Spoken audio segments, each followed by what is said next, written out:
KFM, welcome to this segment of the Hot Seat tonight, where I host Pandits and Pandits and Dismas. That is it. The rest of us are panelists.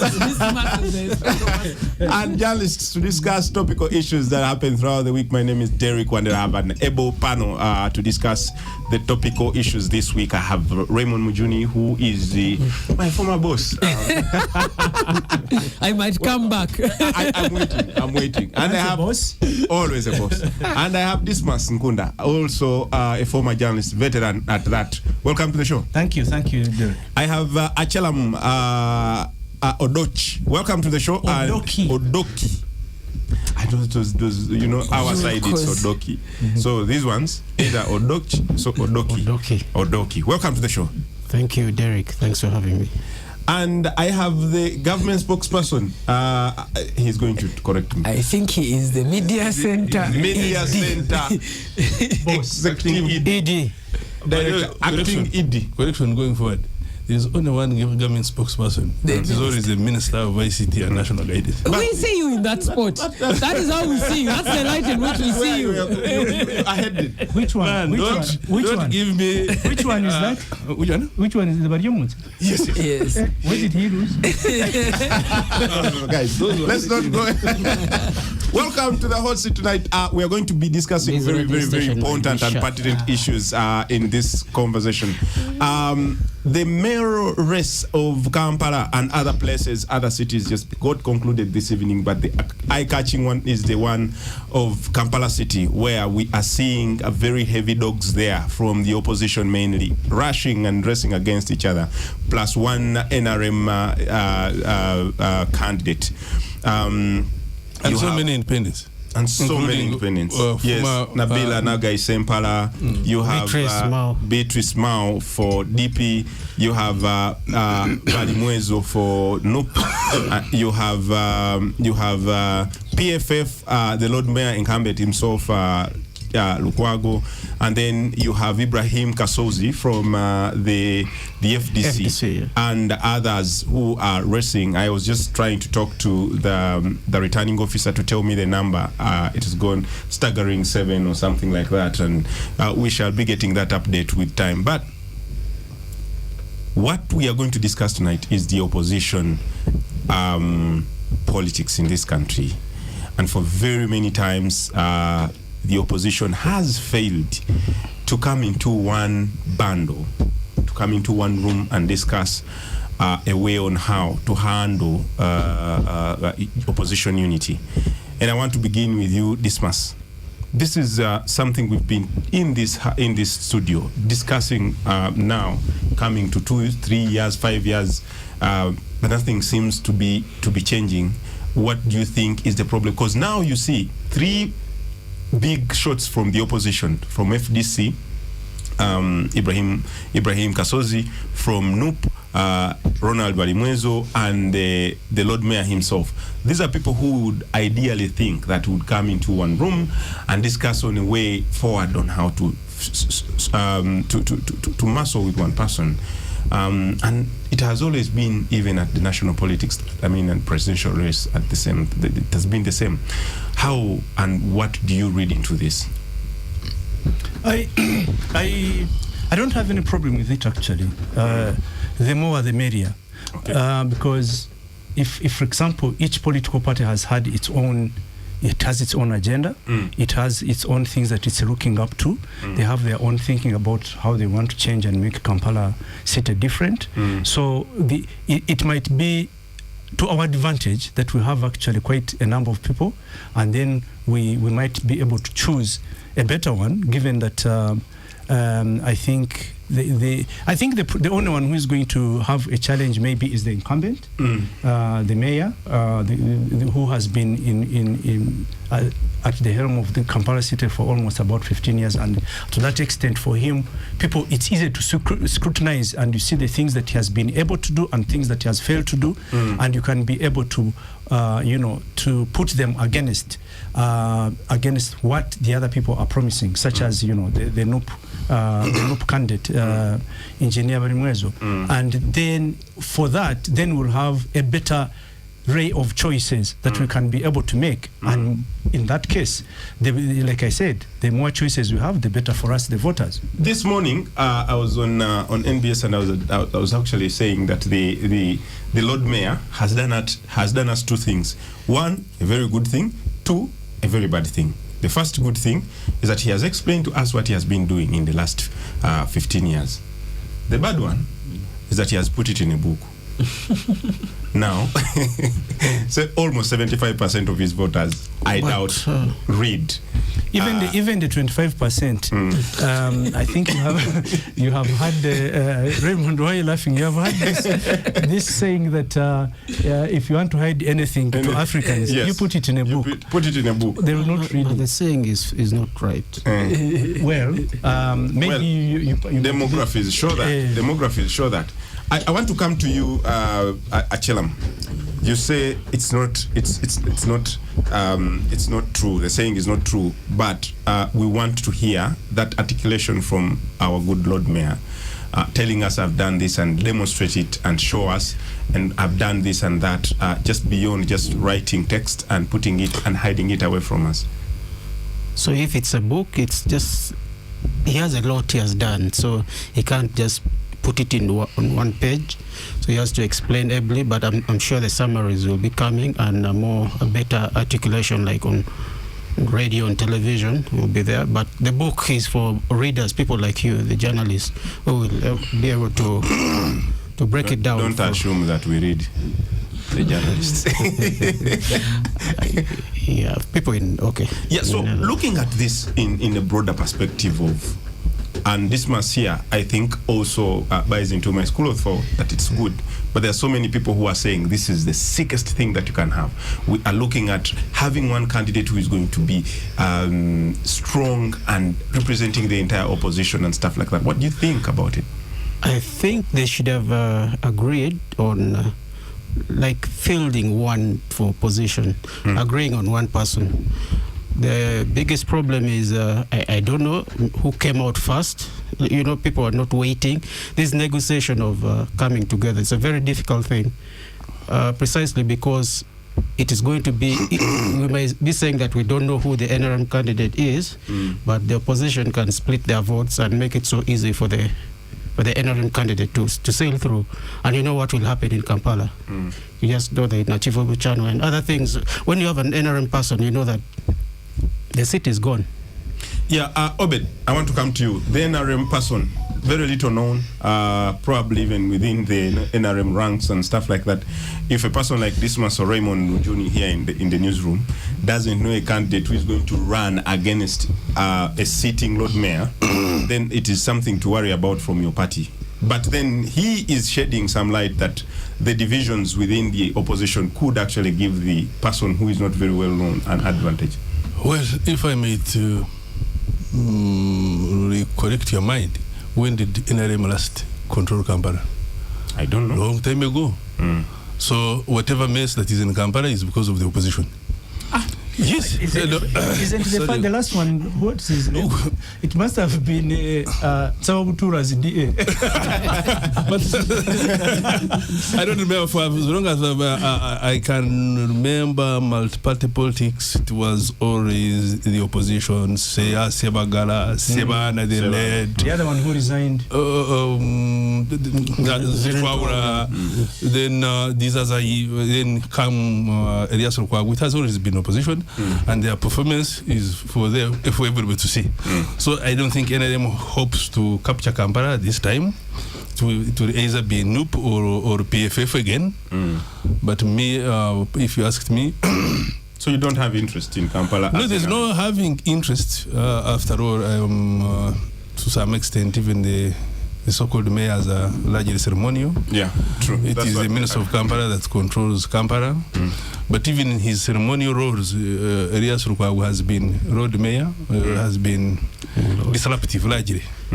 Apart from... What do you mean disruptive? I mean, for all who remember him, it is to oppose anything. That even if it is not an NRM-generated policy. If it is Musisi then wanting to clear vendors on the streets, he will go on the microphone and oppose. without offering alternative. If it is taming the transport sector of the borders, he will go on the microphone, incite and oppose. Is pro people. No, but chaotic people. When you are pro chaos, then of course you're not in for development. And we all know that for development to be action in urban centers, there must be strong decision that you as leaders must rally behind. However unpopular they might be, you need to agree and push the agenda of development in town. For what we have known, Road Mayor Okwago is to pause and say this. If you wanted me to praise him, he has held so many press conferences to oppose anything that the government is putting in place. You want to tell me that Erias Lukwago has not done anything in Kampala? No, I mean, I would have. I know he's not technical. Probably he's not involved in. But as a Lord Mayor, probably they brief him about development plans and whatever. But the cooking is by KCCA. But at least I would expect him. I don't remember any project that he has ever agreed with the government and said let's push this agenda and for the betterment of our city. He's a populist. He knows to side with the government in whatever project, however good it is. Probably it will not be popular with the mass. Again, I used to call them the unwashed, and who are the majority and the fanatical supporter of his. So to me, probably maybe let's have Engineer Balmoza and we'll see. He's an NRM candidate, Obed. But I'm telling you, I've told you, when did the NRM last? We think that Obed is NRM. No, he should be. In fact, I am one, although I am not into the activities of NRM in Protestant and whatever. Yeah. But I mean, let's be realistic. When did the NRM last win? So it's impossible, literally. Obed here brings a point that let's have Engineer Balimwezo to try and see how things move. And the technical bit of the fact that Erias Lukwago doesn't have it, and so he has to be briefed on the technical end of the city, and the city is so technical in its nature and operation in most of the things. For you, Raymond, what do you think about Ebalimwezo or I don't want to focus on personalities. I might get shot on my way out of here. But I think people need to take the city a little bit more serious. Kampala is, first of all, it's the political seat of the country. That's a good place to start. Number two, it's the revenue seat of the country. 65% of our revenue comes from here. You have the highest population per capita of any part in Uganda. 5 million people are in Kampala every day. So Kampala is not an average place where you know that leadership is something you can gamble around. And for me, this is the problem that I've consistently had, that there's a very narrow interpretation of that KCCA Act. Of course, Lord Mayor opposed the KCCA Act when it came, but there's a very narrow interpretation of it. That act is very broad. It gives the Lord Mayor powers to superintend over the authority. He's the political head of the authority. The authority cannot generate any development plan that doesn't start from the Lord Mayor. He would reject it. He can convene the council on any matter he wishes at any time he wishes. He has emergency powers. The Act gives him powers to monitor programs of KCCA, stop those that he thinks are not working, or even restructure those that he thinks should work. So I think that in that regard, I am not even optimistic about Balimwezo because he's not a new political figure. He's tried and tested from his constituency, and we can see what his constituency looks like. I don't think his constituency is any better. So maybe this is where I think both political parties need to ask themselves more tougher questions. The Lord Mayor Erias Lukwago won the last Lord Mayor election with less than 100,000 votes. In a city of 5 million people, why is it that more than 3/4 of the population that live here don't come to vote in the city. Why are people so 194,000? Yes. Why are people so apathetic about the city? Why don't people want to take part in the development of a city where many people actually have land titles, people have their homes here, people have their jobs here, and that is a massive indictment. And for me, the bigger indictment is on the NRM, because for the NRM, they've not controlled the city. But when you look across the borders in Kenya, for example, it's the ruling parties that have been reforming the cities, and Nairobi has grown so fast over Kampala. You go to Kigali, the RPF is functionally in charge of Kigali. I've just come from Addis this morning. The city, Addis has just, you cannot believe that Addis went to war and recovered, and it looks like that, and Kampala looks the way it looks right now. So for me, I think you can have your contestation with the NRM when you're the Lord Mayor of Kampala, but there must be areas of agreement, firm areas of agreement. And I think even if Balimwezo wins the election, he must be prepared for that. There must be firm areas of agreement where you say, this is a matter of development, we have to engage in it as a matter of development. In any case, I should even appeal to Bobby Wine. Majority of his voters are Kampala people. And you will rise and fall by fixing Kampala. If you can govern Kampala well, well, I don't know. If you can govern Kampala well, you might perhaps send the positive signal that, I'm ready for government. Yeah. And you point out a very good I mean, like trying to stipulate for us some of those provisions within the Act, and the powers that they give to the Lord Mayor, and whether or not he has those powers. And on many occasions he has come out to complain, I have the seat, but I do not have the powers and stuff. It's a narrow interpretation of the Act. It's a really narrow interpretation of the Act. If the Lord Mayor wanted to stop harm, for example, he would call a council meeting and move members of council to stop. The speaker called council meeting, and he was, Lord Mayor was mad. Yes, he is a political head of a city. So if you can't convince councillors in about a matter like harm, then definitely you are not politically in charge. So, but a council resolution stopping harm from development is enough to stop that development from going on. It's a legal instrument. They can, KCCA council can actually make law. It is probably one of the few metropolitans that can make law. They can make law on rent, they can make law on public transport. Just that Lord Mayor Elias Lukwago opposed the Act from the beginning and had a very narrow interpretation of that Act. And as a result, part of his political calculation is to say that he's powerless in this system. And because he says he's powerless in this system, you can't hold him to account. But genuinely, it's his job to make sure this city works. Is he or is he not powerful, or does he have power in this city? And that's something that we shall be picking up from this very quick commercial break when we reach 933 KFM. My name is Derek Wandera. Welcome to this segment of the Hot Seat, where I host pundits and journalists and dismas to discuss very good issues to discuss topical issues. Of course, I have. Me sound as if I'm an institution. I have Raymond Mujuni, I have Dismas Nkunda, I have Odoki Achelaman, I have Obed Katreb. We have a little bit touched on the issue of Lord Mayorship. Let's try to widen our speech to the different political parties. Yesterday there was a melee at the NUP headquarters, where I am told singer Alien Skin came with his gang, and they came with arrows and started pointing at NUP leaders in a very provocative way, and of course there was a physical exchange in terms of blows and stuff. And then the military came and flogged NUP people. Videos are all over, and it continues like that, like it has been. Obed, what exactly happened from your reading as government? What were you doing?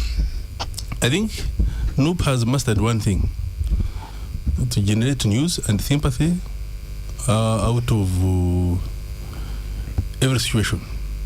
Well, Barimwezo came with a big convoy and literally made traffic along Kavure and whatever very they function. And of course, they do it deliberately.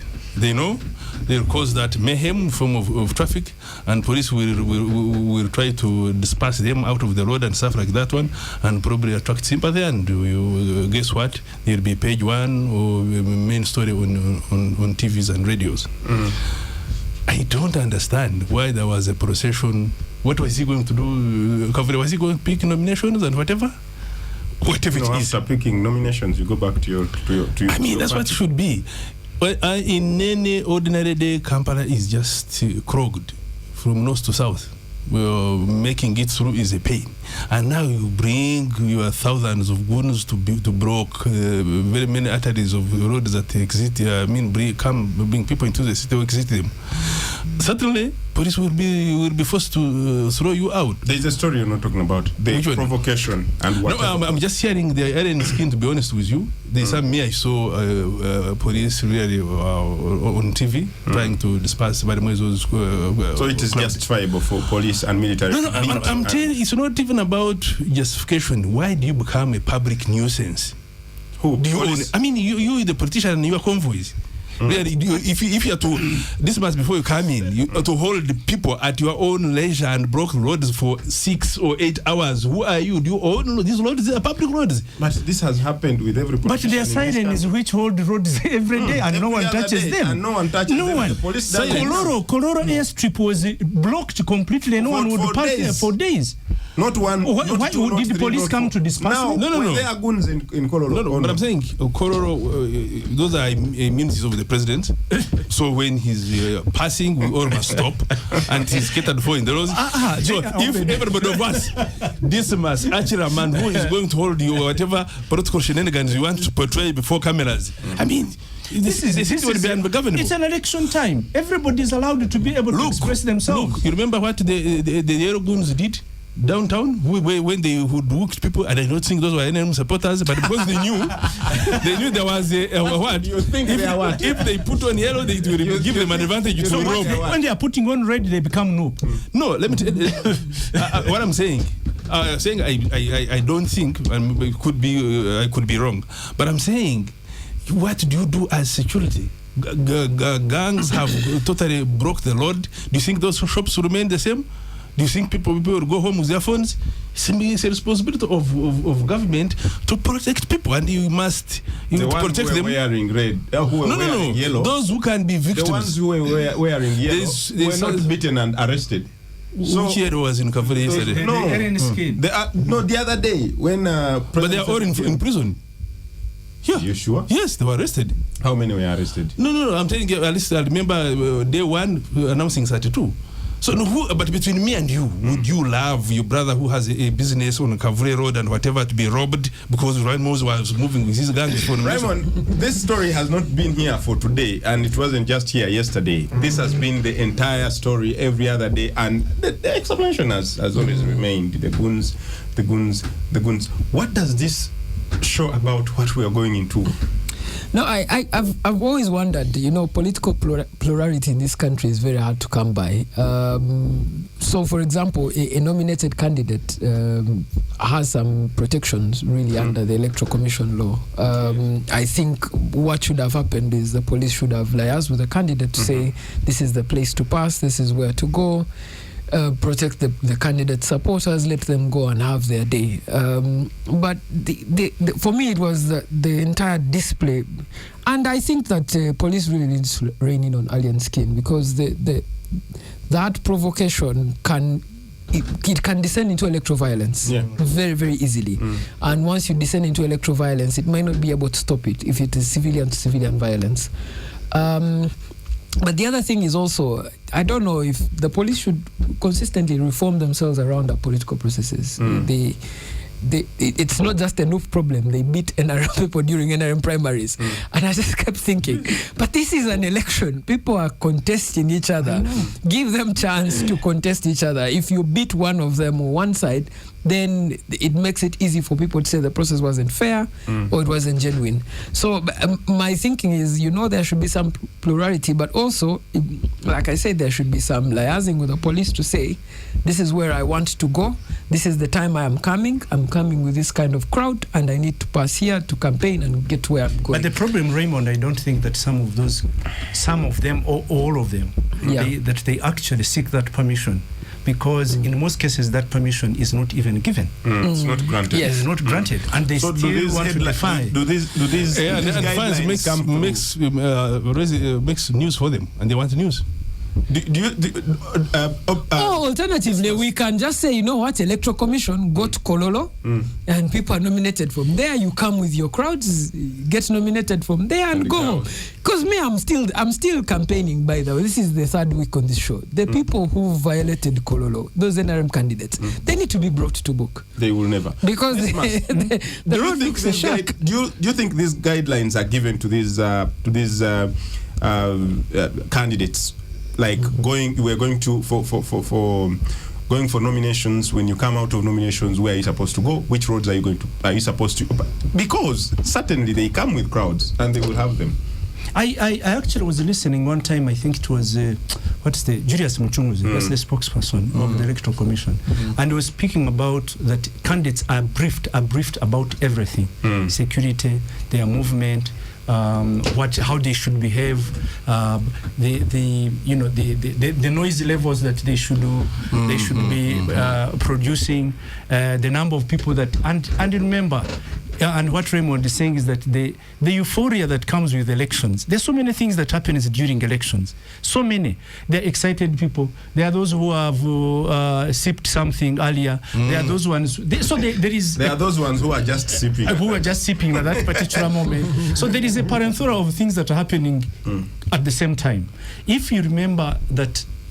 But the point which is very important is why, if a person has asked for permission and you have given the person permission, I don't know, Raymond, whether they give them the number of people that they should move with. No, I don't think they give them permission. You write to the police and let them know this is what I want to do, and the police provides protection. That is what traditionally should happen. So in this case, we are assuming that Barry Mwezo didn't ask permission because he had... I am not assuming. I'm just thinking that, by the time you have a face-off with the police, definitely. Jimmy, we have seen this story. I mean, it doesn't just start yesterday or today. And the response from government spokespeople and authorities have always contained the goons. Do you think there is a problem with the security, or do you think there is a problem with the supporters and their candidates? I think Noob is maybe a thorn in the flesh of the ruling government, so they'll do anything. So we'll ask, how did Alien Skin come there? How did they go specifically to pick the photo Bobby Wine's, guy who moves around with to take his photos? Maybe it's planned. They know who to, you can't just say that it's a confusion of a convoy and all this. It's all planned. Choreographed. Because why did they pick, where is Alien Skin? If he's the source of the provocation, how did he go scot-free? And why did they just pick people from the Noob? Yes, from Noob office. So it looks like maybe Alien Skin is becoming a gun for hire. So they'll see how to use him to cause confusion, because Noob might be such a threat. Is this not the first time security going there, picking their people? And can I ask, who is Alien Skin? Alien is a musician. This month we're going to chase you off the show. Who was unveiled by Democratic Front of Matthias Mpuga as their mobilizer. Let's go for a quick commercial break. Welcome back from that quick commercial break. My name is Derek Wande. I have Obed. We should always record the breaks. Yeah, and run them as the hot seat. Because the breaks are hotter than the seat themselves. We went as we went. We were discussing the continued violence that has been meted against supporters, opposition supporters, not just. I think actually had ended, and I feel I should come in and tell my story, which I told you in the break. Okay, Open. It was a very bad one. Kindly tell us what happened. I wish I was the one doing it. You see, you would have slapped him. Ray was talking about sometime back, I think 2016 is when Messenger was allowed to walk from Nambore to Nachivubo and to went without incident. It went for 8 hours or 8 to 10, because by the time he reached Nachivubo it was at night and he did not even address the rally from Nambore to Nachivubo. 10 hours of total, and that was then. But remember, the population has increased, and so is the criminality. The crime rates of those years are not the crime rates of these days. I was saying, I told you my incident. I was driving home to when Narukora's last rally. I meet them. There were no, in fact, the police van was driving ahead. They were not touching them. Guys were having their because them having the moment in the middle of the road. I parked the car. So one of the Narukora supporters tried to grab my phone. I held on it and rescued it. But the man slapped me in the face. Even some other onlookers really sympathized with me. The man wanted to. Yes, but police needs to grow and learn how to police now, plurality, because people have to be allowed to steal a phone in the car. What happens to these other open retail shops and whatever? I don't find any reason for even convoys. Maybe this much will tell us. In this era and time, people are winning votes on digital campaigns. Cheaper to manage, prepare yourself. Everybody will know you. Why try to go with it? Why doesn't Parliament amend the law to say we should just do digital campaigns rather than going on to the streets? Probably that's what we should do, because we have had a case study. Now I'm going through to the madness of Makerere and whatever, and this is normal. Don't celebrate. What I'm saying, no, very dormant and not vibrant. Peaceful. I remember our time, people crashed the bottles and threw it in the food of Estonians. So why around? I was the interior minister of Livingstone. Were you one of those who threw? No, I wasn't in Mumbai. So if why should we have such a indiscipline on the road just because you want to show you have people? Go use digital platform, use broadcast. People vote you. You don't need to be a nuisance in the road. Let the president first do the prototype, then we shall follow. But I mean, this must. The contentious issue here ceases to be about it. In my view, it shouldn't be just about supporters or police. It should be a collective responsibility of all stakeholders in an election. Call of the Electoral Commission, talk of the political parties, the supporters, the security in its broadness, and the entire citizenry.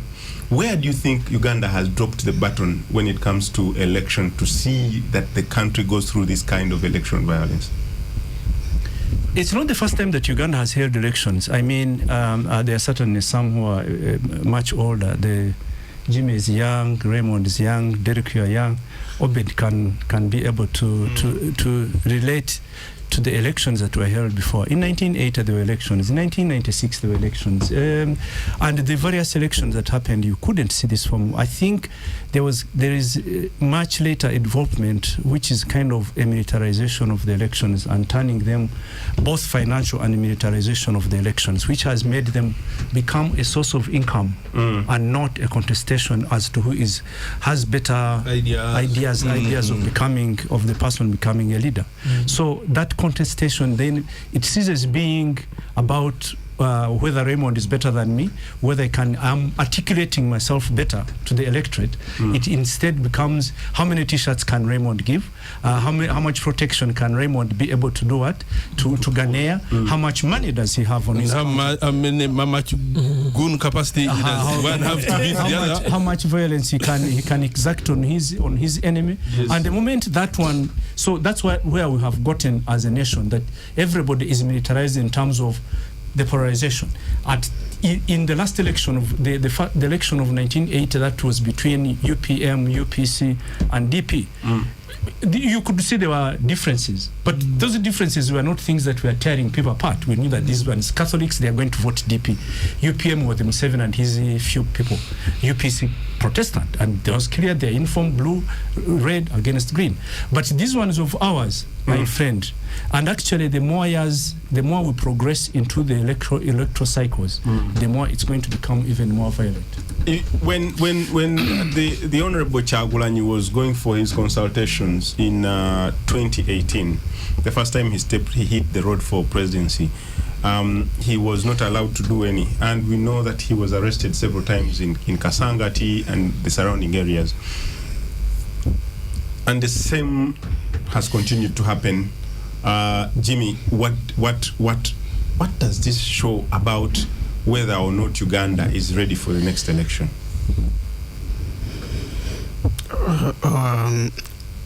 Can we wait to be ready?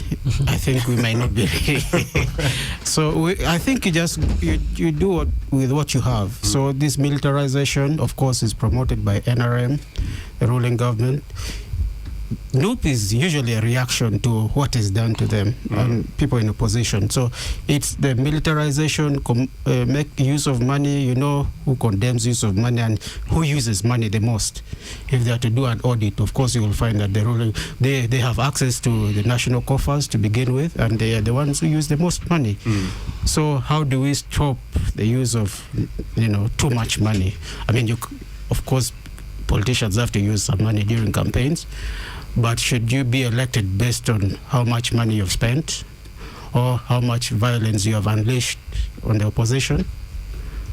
All that can be, I think it's really the president who can stop all these things, but it works in his favor. So it will be too He's happy to watch it happen. Yes. How did we get here, Raymond?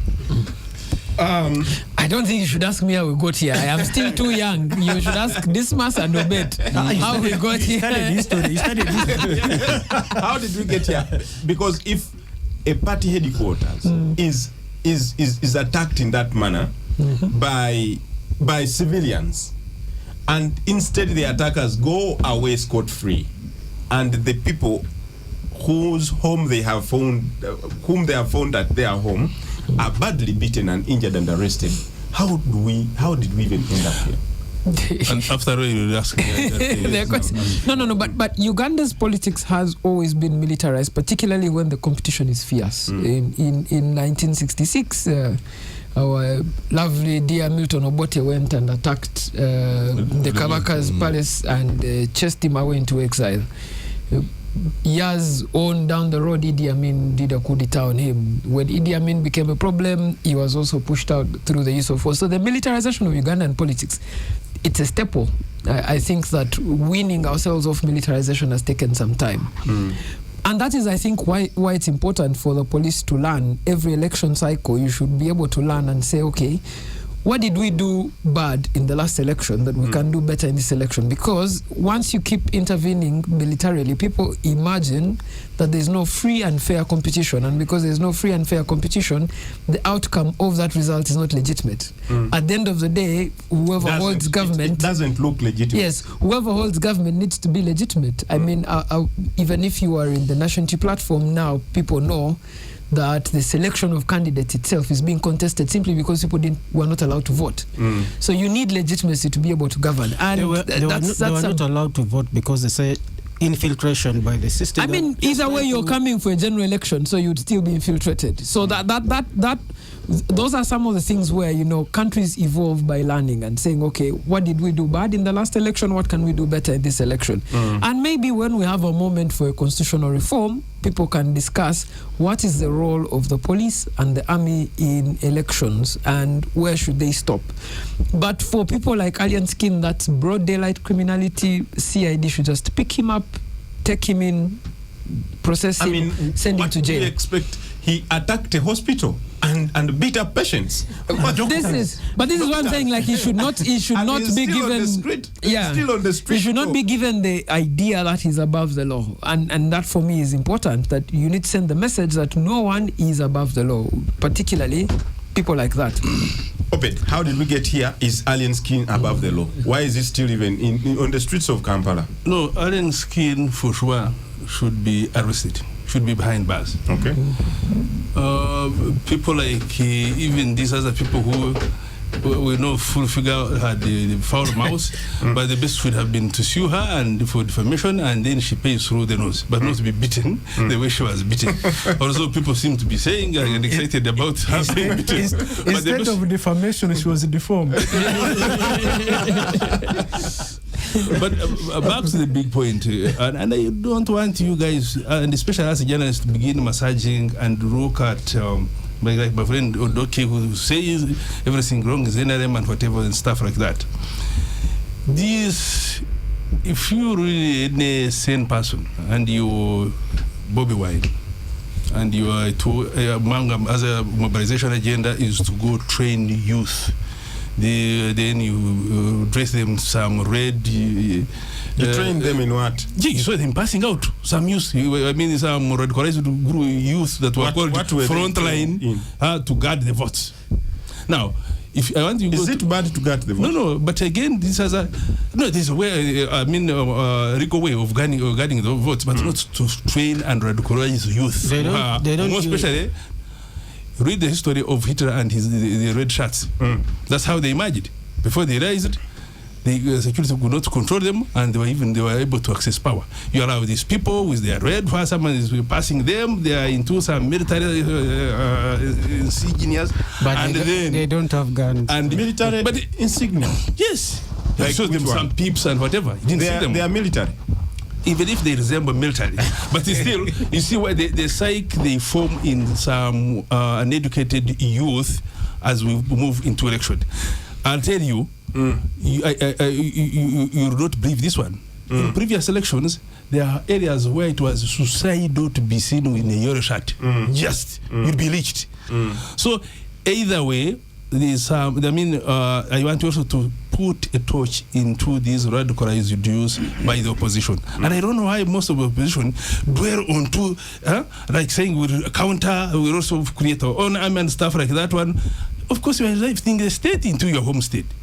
If you're trying to build a brigand of radicalized views, saying maybe they begin attacking those people who belong to the ruling party. The ruling party has big machinery than you. They rain on you. They rain on you. So it's something. Maybe Ray and intellectuals like Dismas. You need now to bring in our the other stakeholders, the church, the academia, to try to change people's mindset that we can have an election that is devoid of violence, devoid of radicalized views to create harm to whichever opposing political parties there are, so that we have sanity and we know it is just a contest. A contest of ideas. I would want to see the church, the academia, the civil society where Dismas is trying to preach peace. But every conference you go to, they are blaming NRM. That's all they know. But you don't see them putting the blame across all political players. When you are into these seminars of his and Dr. Velete, it is just bashing NRM. Please. Let's go for a quick commercial break and then we return. KFM will come back from that commercial break. We have 5 minutes to go. I have a minute. Ray has a minute. Dismas, Jimmy, and Obed. Obed, I want to start with you. Do we expect more of the same or a little bit of peace in the coming election? I'm tempted to think that we shall have a peaceful election. Is that your wish? Well, no, that's what it should be. Last elections were messed up by certain circumstances. We were still under COVID lockdown. We were still supposed to even carry out an election, but with observing certain standard operating procedures. Some people, especially in the opposition, chose to defy. And of course, they came into direct confrontation with security. Now we don't have COVID. It will be an election time, and everybody will be nominated. If Bobby's say you will be in Ruwero, President Museveni will be in Karamoja, Mau and what. why should there be any problem? My thinking is that this should be free. And after all, even when you see the mess in the disorganization that is within the political opposition, there shouldn't be any reason to even get scared about what. But over and above, I really see Jimmy, your peaceful. So, Obed, sorry about that incident. You know, people join procession, not necessarily that they're members of that party. Kampala is very big. When you have a procession, anyone comes in. So don't hold it against me. Yeah, so they should hold it against who? Because the politician cannot control who comes in the procession, who is there. And that's why they should do procession. That's why those ones who were wearing yellow the other day should not also. Jimmy, if you're in procession, if you're in procession, would you have slapped him? No. So you're saying you would have slapped him. Obed is a good man, so sorry. Those things happen. Yes. How many slaps would you have given? With these nice chicks. So you have your no. What do you hope in the next coming election? I think the first of all, the opposition is a little bit weaker. Okay. It has been watered down.